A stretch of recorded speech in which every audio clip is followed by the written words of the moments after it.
What's up, guys? So I have a very special video for you today. This is going to be my very first viewer suggested video.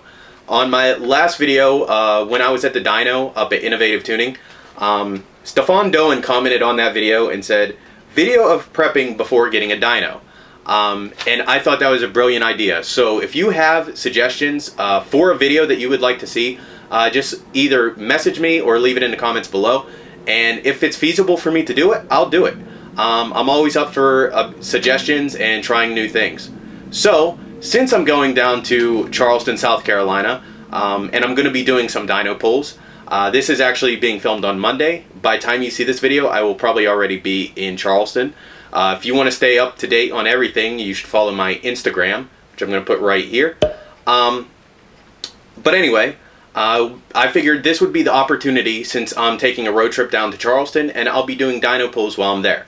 So this video is going to be covering the basics of things that you want to check before heading to a dyno and having your car tuned. Now, I really was hoping to get outside and actually be able to show you around the car and different places to check for things, but it's been raining on and off all day, unfortunately. If the rain holds out, I'll definitely do that, but if not, you're going to get a lot of me standing here talking. But I will still make it as informative as I can possibly be. So, first of all, the quickest tip that I could give you is before you go to a dyno, think of it like a road trip. Before you take a road trip, there are certain things that you want to check over so that you don't get stuck somewhere.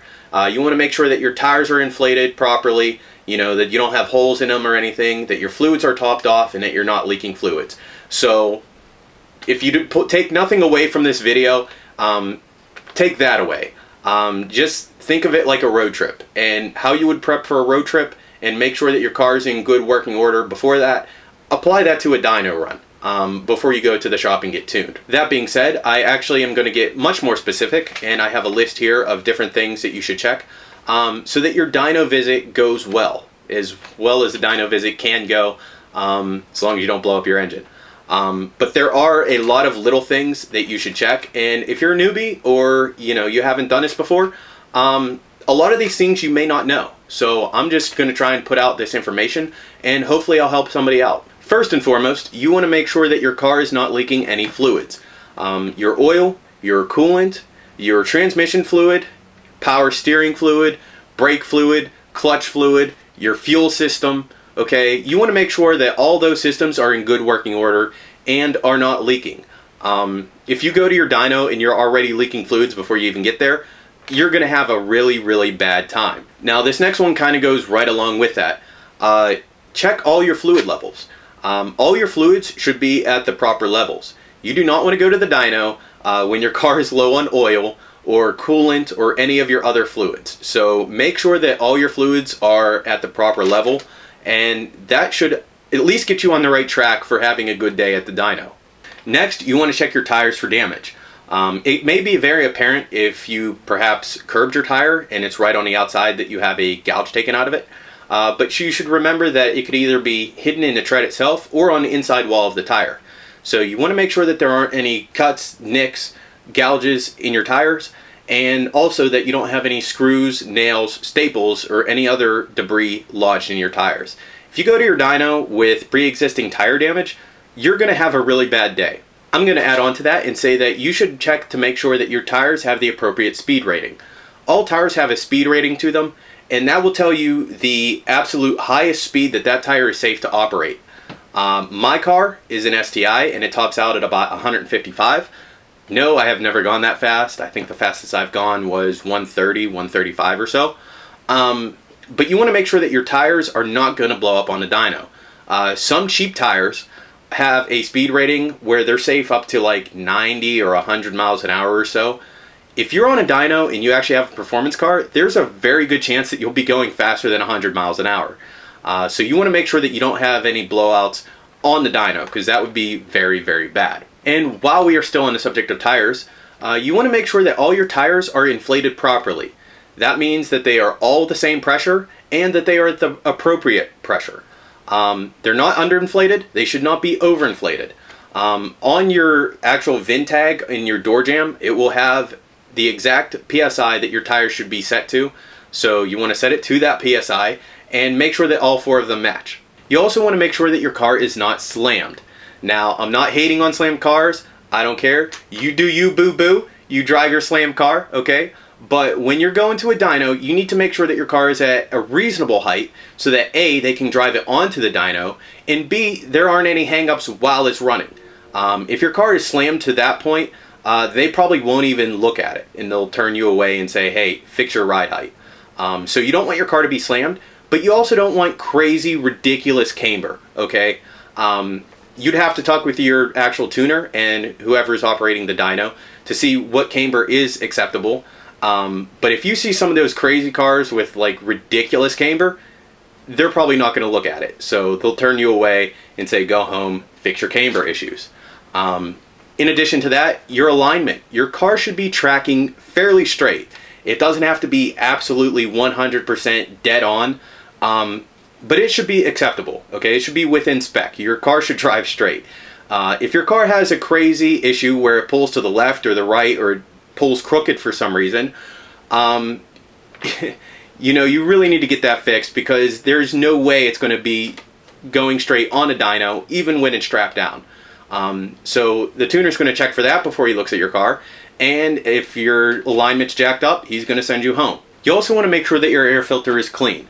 If there is a buildup of dirt and debris and grime all just caked on your air filter, that's going to be restricting airflow, which is going to lower your car's performance.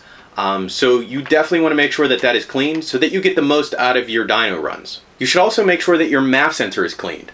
Your MAF sensor, or mass airflow sensor, is one of the most overlooked sensors on your car, and it sits right behind your air filter in your intake track, and it calculates the air temperature and the air-fuel ratios for your car. So if your sensor is dirty, your AFRs are going to be all over the place and your car's not going to perform very well. And at the end of this video, I'm going to make a short segment showing how to clean an air filter and a MAF sensor.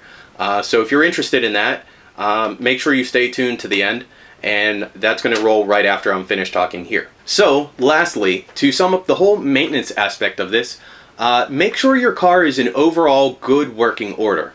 Like I said, you want to make sure your fluids are good to go, your mechanics should be good to go, okay? Please do not go to the dyno knowing full well that you have a bad wheel bearing or something like that. The dyno is a diagnostic tool. The tuner is there to tune your car. He's not there to fix your car. Most tuners can fix cars, or they at least have guys who can fix cars. But if you're scheduled for a dyno pull or, you know, a tuning session, that is not the time to be having your car fixed. So you really need to make sure that your car is good to go before you even head out. And the very last thing I'm going to say about the car is make sure that you have a full tank of gas, and that gas is the proper octane for your tune. If you're going for a 93 octane tune, you should have a full tank of gas of 93 octane. If you're going for an E85 tune, that is slightly different because you really can't put E85 in your car until you're at least somewhat tuned for it. But that's something that you work out with your tuner. But regardless, you want to make sure that you have a full tank of gas, especially if you're dropping off the car and, you know, they're going to look at it the next day. Don't drop it off on empty. Don't even drop it off with a half tank, because a dyno can eat up a lot of fuel. It depends on, you know, how long they're tuning it and if they run into issues or not, and how well your car is running in your injector size and a whole bunch of other factors. So even dropping your car off with a half tank and saying, oh, that'll be good, they might run through that. So it's just nice and courteous to drop off your car with a full tank of gas. So now that I covered all the physical aspects of your car and making sure it's good to go, I wanted to touch on a few things that were a little bit more unspoken. These are going to be customs and courtesies, things that you should know when you're talking to a tuner or going to the dyno. And first of all, listen to any and all safety rules. Most tuners have been in the game for at least a few years, and they know their dyno and they know their shop. So if they tell you to stand in one area or not stand in another, there's a very good reason for that. For example, when I went to Innovative Tuning, I talked to Mike and I asked him if it would be okay that I filmed. He said, sure, no problem. Just don't stand directly behind the dyno. And the reason for that is if there would be any rocks or debris or for whatever reason anything that would fall off of the car or get stuck between the wheels and the dyno, it would launch directly out the back of the dyno and could hit somebody. So I just had to stand back, but to the side. So you want to make sure that you're following any safety rules that they give you. There's a reason that it's there. Also, a lot of these companies have insurance companies, and it's the insurance company who sets the policy of, you know, customers cannot be in the work bays or cannot be within so many feet of the dyno. So that is also another reason. So even if it seems weird or it doesn't make sense, or, you know, you don't see an issue with standing in a certain area, if the tuner says don't stand there, don't stand there. Now the next thing I have on my list is your tuner knows more than you. And this kind of goes along with my previous statement of your tuner knows his shop, so listen to your tuner. So listen to your tuner. There's nothing wrong with doing your research and looking at different parts online, on web forums, whatever. But you have to remember that your tuner knows more than you. Your tuner has tuned a ton of cars. Hopefully this isn't their first car ever. If you ever go to a tuner and he says, hey, this is like my 5th car, cut it, leave, go to a different tuner. You don't want your car to be a guinea pig, a test subject of somebody who's just getting into the game. So if you go to a reputable tuner, they know what they're doing. There's a lot of good information out there on web forums, but a lot of times they don't have the whole story. So your tuner has been tuning that setup more or less for years, so they know what works. Now a good example is when I had my car tuned originally at AV Tuning, which is the shop that I'm going down to this week. I already had done most of my research for my build. I knew what headers I liked. I knew what turbo I liked, roughly. There are a lot of comparable turbos, so don't get hung up on a certain name or a certain brand. There are a lot of substitutes out there. You know, but I had a basic idea of the parts that I wanted for my car, and I took that to my tuner and I said, hey, this is what I'm looking for. I want my car to be a good daily driver. I like low spool, so a lot of guys go for big builds with big turbos. That's cool. Rock on, you do you, boo boo. But I like to have low end spool, low end torque, you know, where I can get between stoplights. Okay, boost is great, but for me personally, I don't like waiting around 5 minutes for my turbo to spool up. So if you could at least give your tuner an idea of how you want your car to end up, other than just a horsepower number, you know, tell them that. Say, hey, I want my car to be, you know, daily drivable. I want my car to be a track car. It's going to be a drag car, whatever. Give him some idea so he knows how to compile a parts list and picks parts that match up well together. There are a lot of people that I've seen online who have builds and they picked out all the parts themselves. They didn't reference a tuner at all, and their setup is not meeting the max power that it should be meeting because their parts don't work well together. For example, not to get off on a rabbit trail, but there are a lot of guys running 20G turbos or so, and they don't have headers, they don't have a 3-port boost control solenoid, they don't have a turbo inlet hose, they don't have a lot of other things. So if you're planning on upgrading in the future, that's fine and great, but you know, a lot of people have this idea that they could slap on a big turbo with next to no supporting mods and make good horsepower, and that's just not how it works. So your tuner knows more than you. Your tuner knows how to build a setup so that you don't miss all those important steps, you know, all those other supporting mods that are going to help you achieve your horsepower goal. So that's my little spiel on listening to your tuner. He knows better than you. He sure as hell knows better than Johnny Appleseed 9000 on the web forums, even if he is a moderator and administrator. I'm not going to get on web forums. That's kind of a pet peeve of mine. But that's all I really have for going to your tuner. Like I said, make sure your car is in good operating condition. Going to the dyno with a broken car is a recipe for disaster. Secondly, listen to your tuner. Your tuner knows better than you. He knows what he's doing. If he says to do something for a certain reason, there's a reason behind it. So the very last thing I have for my entire list right here is somewhat of an ethics issue for me personally, and that is don't share your tune or your calibrations with anyone else. If you're going to a tuner and he's putting in his time and his hard work to make sure, you know, your car is tuned right and everything is running good and safe, don't take his hard work and his calculations and just give it to somebody else for free.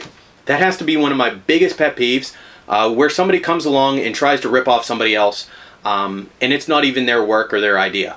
So for me, this is kind of a personal issue, because a few years back I had the car rebuilt by Subaru. Again, did a bang up job.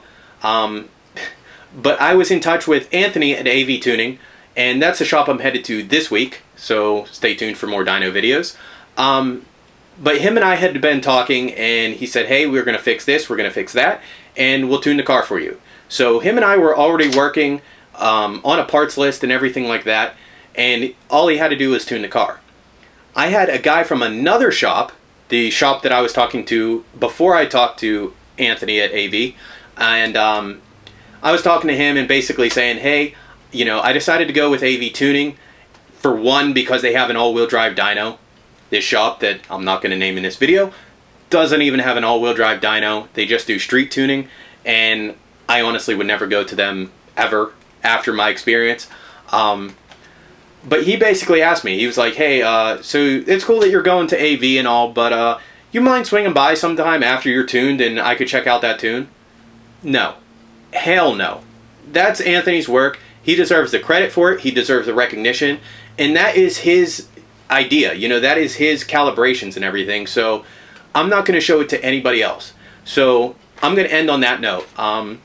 Think about that. Your tuner is the one who puts all the time in. Yes, you pay them, but they're the ones, for the most part, who figure out what parts work best. They are the one who figures out, you know, what tune to run, all the different calibrations, maybe the few things that need to be changed that are unique to your car. So they're the ones putting in all the time and effort and the hard work. So just don't give that away for free to somebody else. Like, that's one of my biggest pet peeves. And that's all I have for you guys. So I really hope you enjoyed this video. Stay tuned. Right after this, I am going to show you how I am going to clean my air filter and my MAF sensor.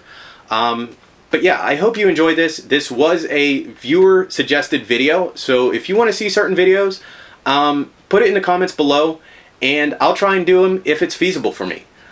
One thing I will say is I'm not a street racer, okay? I'm not into street racing. I don't street race, so please don't say, hey, race this car or race that car. If I'm ever at a track and there's that car, sure, I'll line up and I'll go. But I'm not going to street race, so do suggest things that are legal for me to do, okay? It is becoming winter and it is becoming colder out, so unfortunately I won't have a whole lot of outside videos like I did this summer of washing and stuff, but I will at some point, I promise you, show you how to wash your car in winter, because in the northern states that's kind of an issue. And I have a lot of other videos planned, but I would love to see what you guys have to comment for video suggestions. So with that being said, I'm going to take it away and I'm going to wash my air filter right now. The best way to clean your filter is just to follow the manufacturer's instructions. That way, if they have any special stipulations about cleaning it, you'll be sure to follow them. But most cone filters and replacement filters are washed the same way, more or less. You just use filter cleaner, rinse it out, let it dry completely, and then re-oil it. So on my filter here, I actually have a little pre-filter, which helps keep out some of the dirt, and it's also hydrophobic, so I don't have to worry so much about water getting into my filter element. So I'm going to take this off, and I'm going to clean this along with the filter.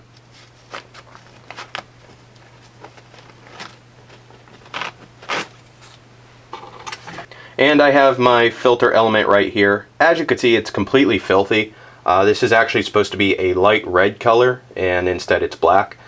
So obviously the way this filter works is this is attached to my intake, and you have your outside air come through. All the dirt gets trapped on the outside of the filter, and your air passes through into your intake. So the inside of your filter really doesn't get dirty. It's mostly that the dirt gets trapped on the outside. But all this buildup in dirt can impede the flow of air into your intake. So this really needs cleaned anyhow, but especially since I'm going to be doing some dyno runs, I want to make sure that this is perfectly clean and good to go. Now to clean this filter, I'm going to be using my cleaning kit here. This is actually made by K&N, since I have a K&N filter. And it basically comes with cleaner to loosen up some of this dirt, and oil to re-oil your filter. So you have very easy steps right here. You basically apply the cleaner, you let it sit for a little while, you rinse it off, you make sure it's fully dry, and then you oil it. So that's exactly what I'm going to do. So I have my cleaner here, and I just want to spray this liberally to the outside of the filter and a little bit on the inside too, so that it loosens up all this dirt.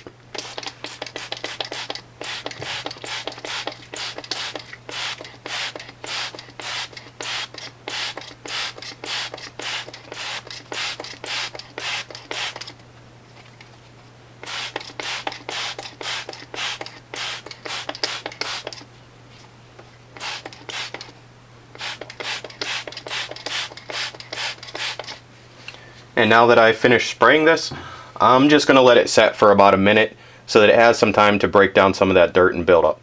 Okay, so now that I've given that cleaner some time to work, I am just going to rinse this out. One thing that you don't want to do is use any type of brush, whether it's a toothbrush or like a paintbrush or anything like that, and try to push the dirt out. You're only going to lodge it deeper. So it's a very simple process. It's basically no touch. You just spray on your cleaner, let it sit to break down some of that dirt, and then you're going to rinse it out. Now, whenever I start rinsing out my filter, I always like to start from the inside so that all this dirt gets pushed out basically the way it came. It came in from the outside and stuck on the outside of the filter. So by running water through the inside of the filter, you're going to push it back out, and you're not trying to force these big particles of dirt through the filter and embedding them further. Now, the reason I have a bucket here is just so that I could capture most of this water and show you how filthy it is. If you're doing this by yourself, you really don't need a bucket. This is just for demonstration purposes, because I'm always amazed by how filthy these filters can actually become. Now, as for the water, I like to use hot water, not scalding to where I'm burning myself, but I like it to be nice and warm so that it helps break up any dirt and oils that are trapped in this filter.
So as you can see, I just did one rinse of this filter, and this water is absolutely disgusting.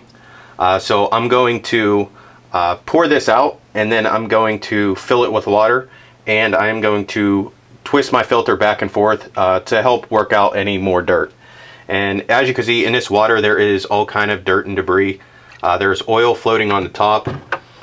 It's already sticking to the side of this bucket here. So this is absolutely disgusting.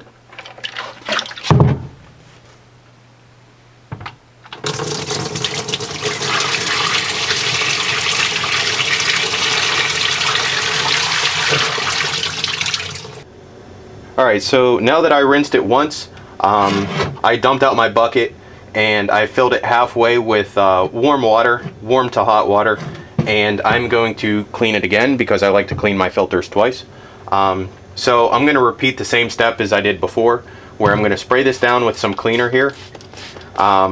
Since I already have most of the dirt loosened up, I'm really not going to give it a whole lot of time to set.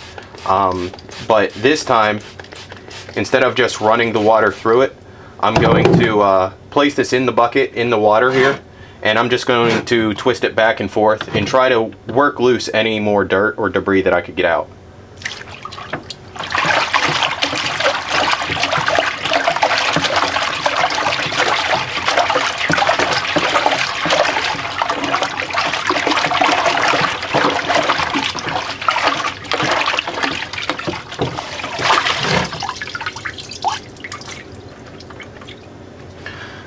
So that's all there is to it. Now this filter is as clean as it's going to get, and all I have to do is let it dry.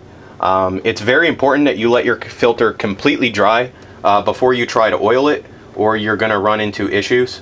If it's a hot day outside and it's nice and sunny, I usually just set it outside and let it air dry. On a day like today where it's not sunny, it's overcast and it's raining, I'm going to shake out as much water as I can, and then I'm going to place this in front of a heater. You could also use a blow dryer or maybe a heat gun. You don't want it to get super hot, but that will help it dry out. And like I said, it's very important that it's fully dry before you try and oil it, or you're just going to run into a bunch of issues. For this little pre-filter here, there's really not a whole lot to it. As you can see, it's basically see-through. There is some dirt on it, but that should just come loose with some of this cleaner here, and I'm just going to wash it in the bucket the same as I just did that filter.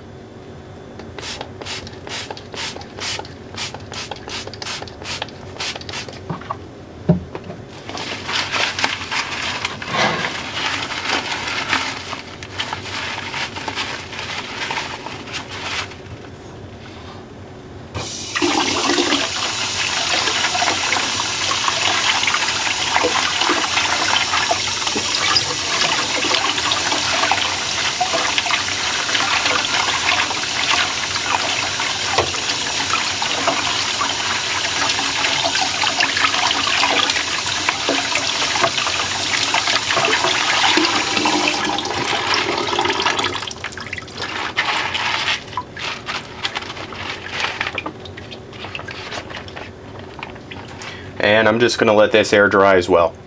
So I just dumped out my bucket after my second rinse, and you could see how much dirt is left behind.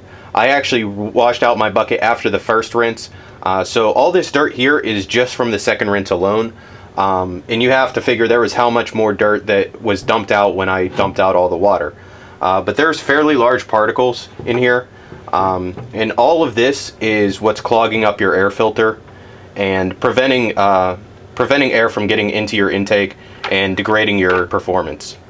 So now that I have my filter cleaned and it's been allowed to fully dry, like I said, it is raining today, so I had to place this in front of a heater, otherwise it would never dry. And you could see that it's cleaned. It's a grayish color instead of black and grimy. But now I have to apply my oil. This oil here is red so that I could see where it has been applied, and it's also in an aerosol form, so that it spreads out evenly and coats everything evenly. The biggest mistake that people make when oiling their filters is they apply way too much oil. The only reason you're applying oil to this filter is just to get it a little bit damp so that dirt and dust will stick to the actual filter element and not travel through it. So you're only trying to do a light dusting of it, and you're not trying to soak it by any means. So I'm going to give myself about 10 inches or so, see how it sprays, and I'm going to go back in a nice even back and forth pattern here, and I'm going to go around twice and do 2 very light coats so that I don't miss any spots. Also, ideally you would be doing this outside, you know, where you're not going to get it all over everything, but right now this sink is the best option I have because, like I said, it's raining out and I want to show you guys.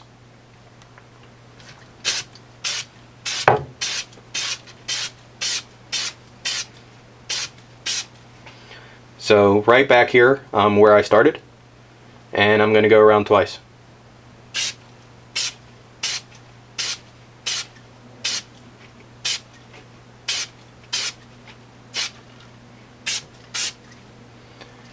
And you shouldn't see any really gray spots.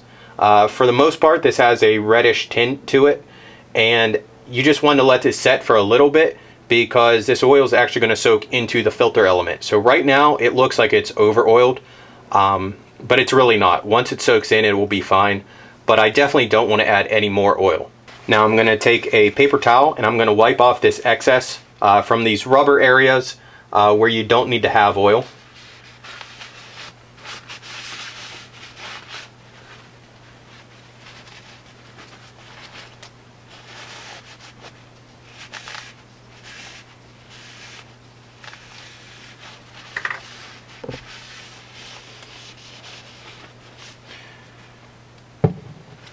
as you can see, this is a bright reddish color. And after that, I am just going to reapply my pre-filter, which I also allowed to air dry. And then after this, I just install it in my car.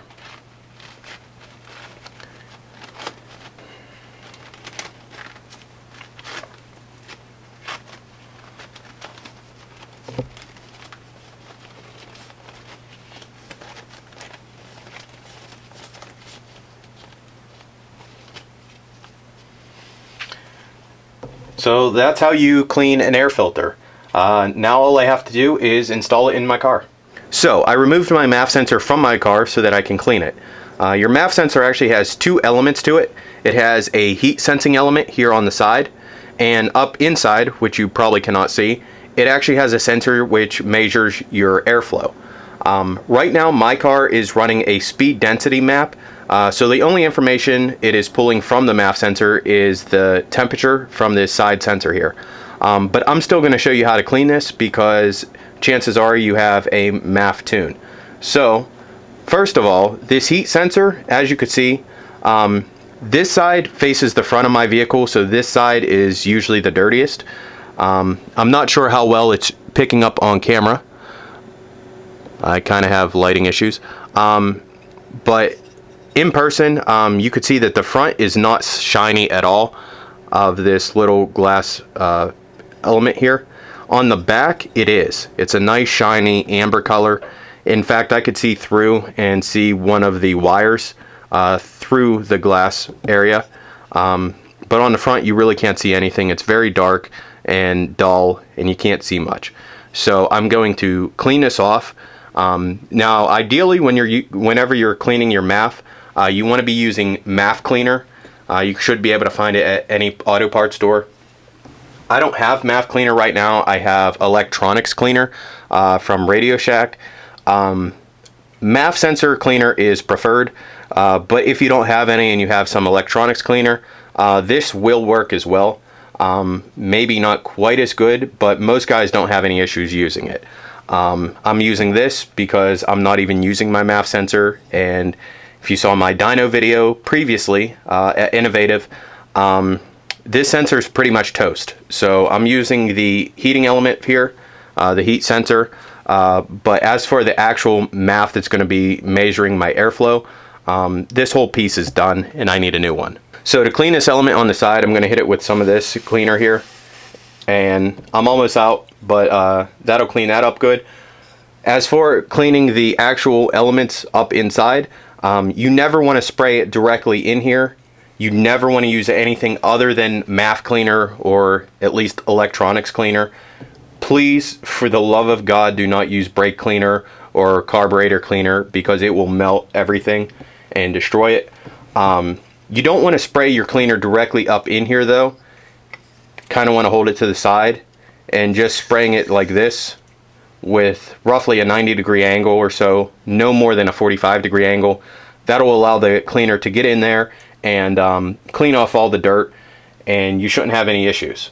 So that's all you have to do to clean your MAF, and you should be good to go.